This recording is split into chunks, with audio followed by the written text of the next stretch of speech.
Hello, my name is Mordred Viking, and I'd like to welcome you to this stream of Europa Universalis IV, where we are playing the multiplayer. This is the Community Clash, and this is now the 10th session. As I was just saying to chat there for a moment, I'm getting a pretty bad cold at the moment, so if my voice sounds off, that would be why. If I suddenly mute myself and start coughing and heaving up my insides, that would be why. Just an FYI. What's happening in the game? Well, we still have a bunch of blue flames, although a couple of things behind the scenes have changed. First of all, Helson has unfortunately had to drop from the game, so Calico has taken over as the new permanent Russia player. Russia is still engaged in a war against Sweden, and Commander Faceless has come in as a temporary substitute for Coldrage, who was unwell today. In this war is Russia and Hindustan versus Sweden, Austria, the Netherlands, and in the other war it was Timurids and Russia versus Iran, Japan, Texas, and Maguindanao. Oh, Japan's not here at the moment. They were late, so we started. Then we've had some other. Ulm is currently protected because he's dropped out. France has dropped out, unsurprisingly. Britain. Where's Britain's player? This is... here we go. Flyerton has taken over from Val. Val has also decided to drop out from the game. And so we do have a new permanent player here as well.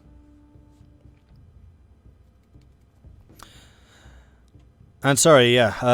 Tannhaus. I'll stick around, just blame the Lancastrians. No, you're not allowed to blame the Lancastrians, but Lancastrians are awesome and never do anything wrong, ever. Absolutely never. But yeah, Britain's having some pretty bad storms. In fact, I think it's the whole of, like, Northern Europe, that is, at the moment. I was very lucky. I was in the Netherlands yesterday, and basically all of the flights from the Netherlands to Britain are currently grounded. So I kind of avoid the storm by the skin of my teeth in that. Because basically all flights are down. There are massive travel disruptions, like trains are cancelled. They even cancelled the football. They never cancel the football. So yeah, it's a pretty bad storm that we're getting at the moment. It does seem to be dying down here at the moment, but 2 or 3 hours ago it was pretty bad.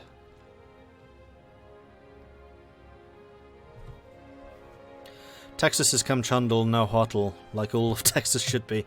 Yeah, so Texas was actually formed by the Kamchandals, who are Siberia. So if I just scroll over here, I can't do my usual mouse scrolling because there's boxes blocking me, is these guys. This is who formed Texas. They managed to jump over with the islands over to the Americas and then formed Texas.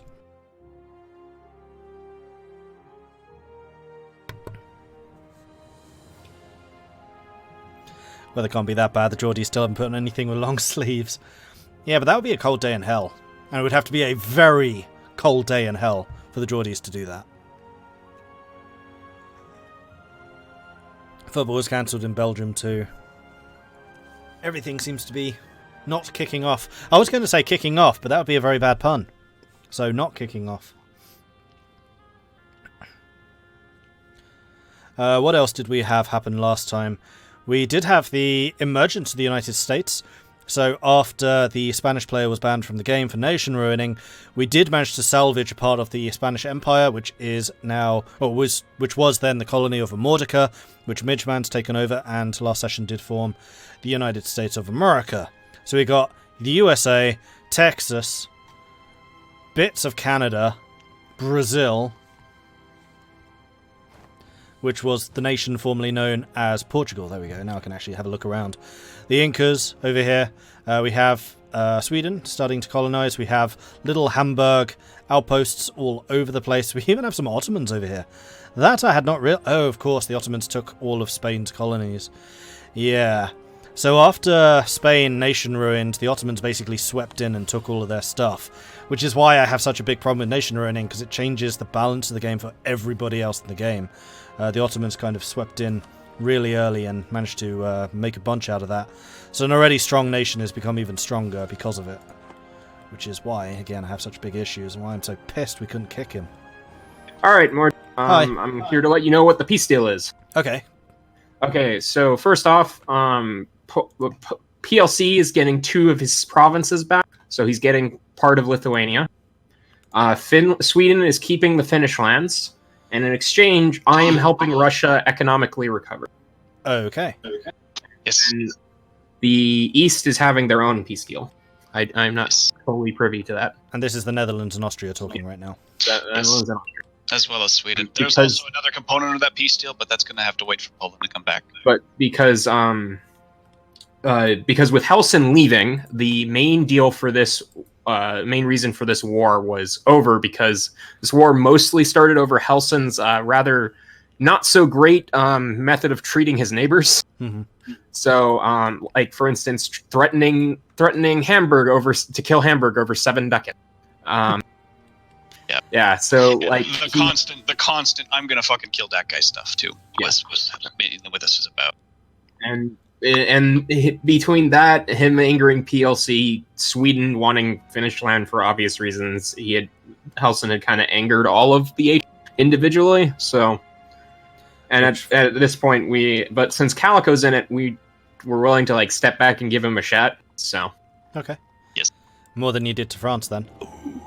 That was. I was not privy to that, and I was not happy that happened. So, when I said that was going to be a quiet session for Flyerton, I thought it was going to be. I meant that. Well, the former France player has now jumped into into Great Britain. Yes. So should be a little easier. So he gets to crawl inside his formerly dead skin. Mm-hmm. I think we're going to hit start now. Okay. I've given people enough time. So let's do it.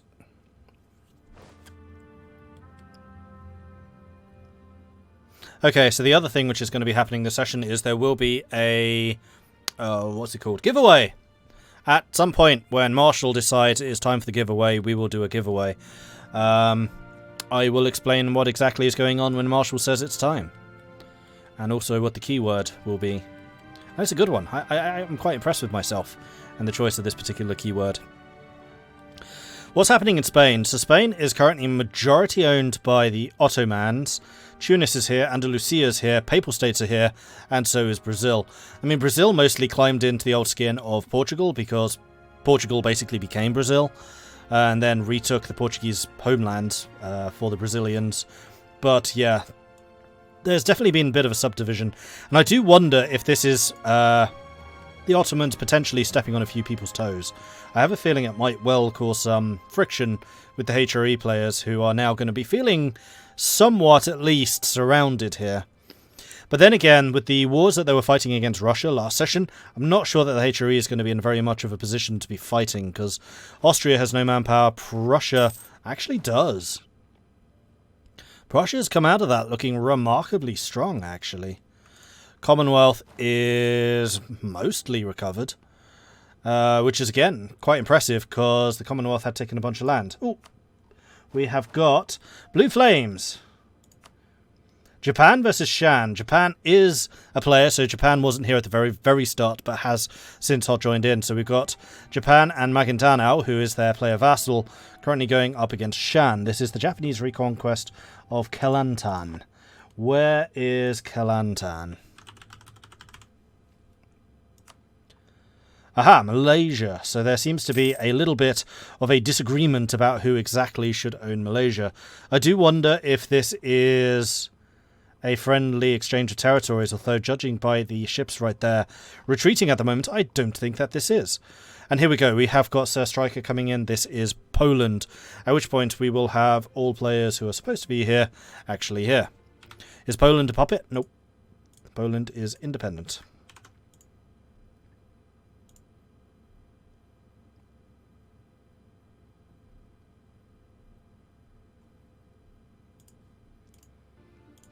All right.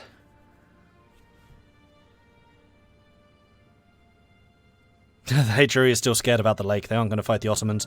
Unless, of course, the Ottomans show undue interest in Lake Belaton, in which case the Ottomans may the Austrians may well be forced to act if the Ottomans start showing a little bit too much interest in that lake and what may possibly lie within.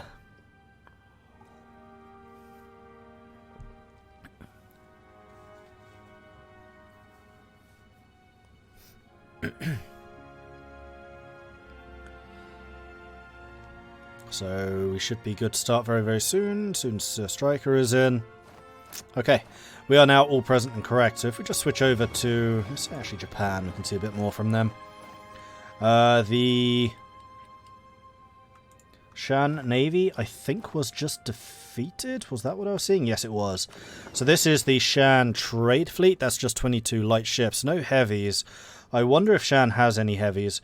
Shan only has 6 heavy ships versus the 26 by the combined naval powers. I mean, this is Japan and the Philippines, so it's not that surprising that they do have a navy. The question here, then, is whether Japan is going to land any troops. Although, actually, that being said, Shan has quite skillfully landed 20,000 men here and is sieging stuff. Though why they've not sieged any port territories and have just gone for Kazuki, I'm not sure. Is this a war that the AI started? This might be a war that the AI started. I'm not sure.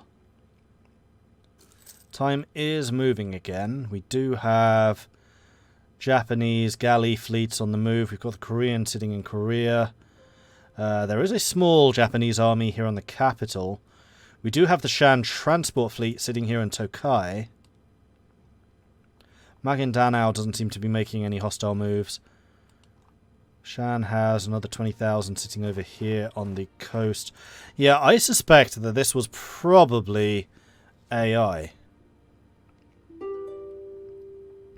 Mordred, that should have been the keyword. It's the lake. It's all about the lake.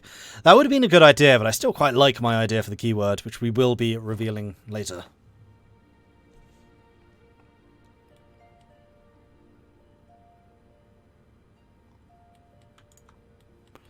So yes, let's go and take a look at the lake that we are also interested in. We do have the Austrians standing mightily guard. They don't want to get too close. Like, getting so close to Lake Belaton is very, very dangerous.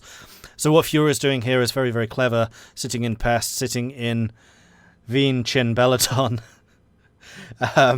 Making sure that the fortifications here are properly guarded against that which lies within. Meanwhile, we have AI Ulm trying to carve up the rest of France. I think that this was actually a war which had already started in the previous session. Between Ulm and the Papal States against France.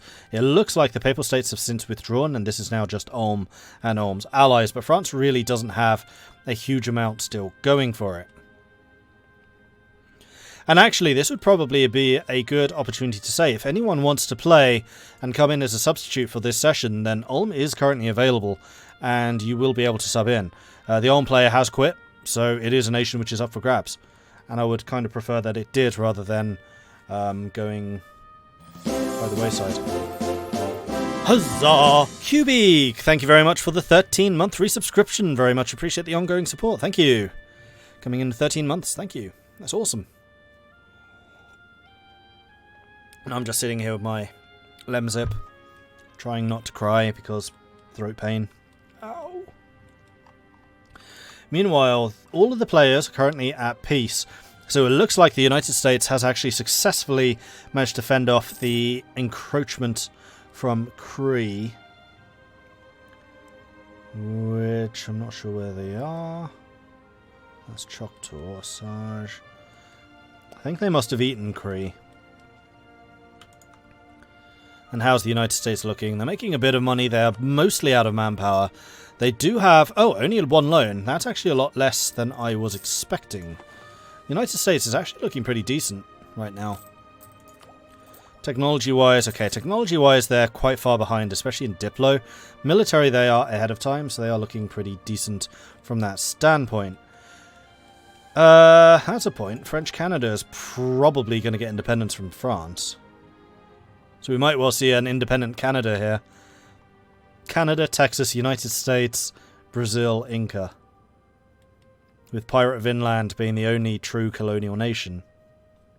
Oh, and the Caribbeans, I guess. We do have the Haitian pirates and the Caribbean Mon, who are currently Ottoman. Haitian pirates took out, what are they? New Providence. Havana exists. Havana is a trade city in the trade league with Hamburg, so that was a Hamburg outpost. Jamaica has been destroyed. That was Port Royal, and then Tortuga has also been destroyed. So none of the Caribbean pirates continue to exist, unfortunately. I don't think Libertalia ever appeared. I'm not that surprised by it. So Maguindanao is Pirate Republic. Britain's a Pirate Republic. Inca is a Pirate Republic. I'm guessing the colonials are? Oh no, they'd just be colonials, wouldn't they? Yeah, colonial government as opposed to a pirate. Mordcorp oil in Venezuela, yeah, that's true. So the Ottomans and the British are really the only ones that have any significant colonial holdings outside of the former colonial territories. I mean, I would say that Hamburg does, but they're not colonial nations. He just has a lot of scattered provinces all over the world. So the other war which had been ongoing was Timurids and Russia versus Iran. It does look like a peace deal was struck between them. We'll just go and take a look at this. They have claims on Cuba. Russia has claims on all of this, but this is still under Iran. In fact, so does Japan.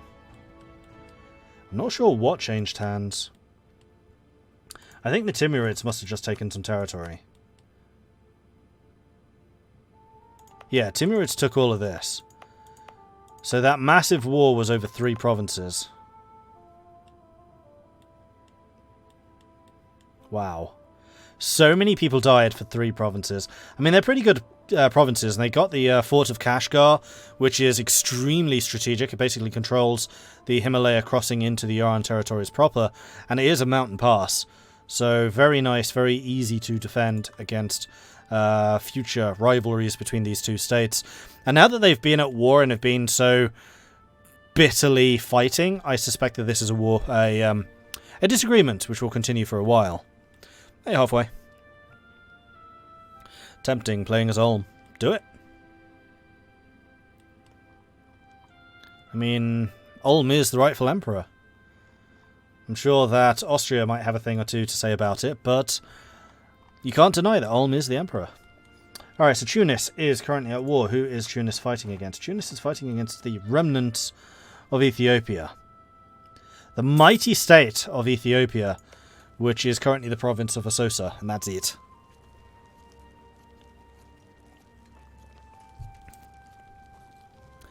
Oh yeah, that's true. There are colonial nations outside of the Americas. We've got Delhi and New Zealand, and then Australia, then Andalusian Moluccas. We've got the Brazilian, Indonesia, Hindustan, Malaya, although those aren't actually colonial nations, but still. There are some holdings outside of the homelands. Sindrin, thanks for the bits. The UK let you back in. Sorry, the Brexit shows will continue for a while. Good to see you back online. It's good to be back. I've definitely missed streaming. It's nice to have a few days off, but it's good to be back. This is what I love doing. What's this? Nothing suspicious down here. Uh-huh. A likely story there, Hindustan. Sorry, not Hindustan, Delhi. I knew that was Delhi. It's green. Delhi, not Hindustan. Why do I keep thinking that Hindustan is green? Victoria? I know that there is a game where Hindustan is green, not white. I think it might be Victoria. Not sure. Bharat is green. No, there's definitely a Hindustan which is green. Might well be CK2. So either Victoria or CK. Oh no, Victoria, Britain owns most of it, so it can't be Victoria. Maybe it is CK.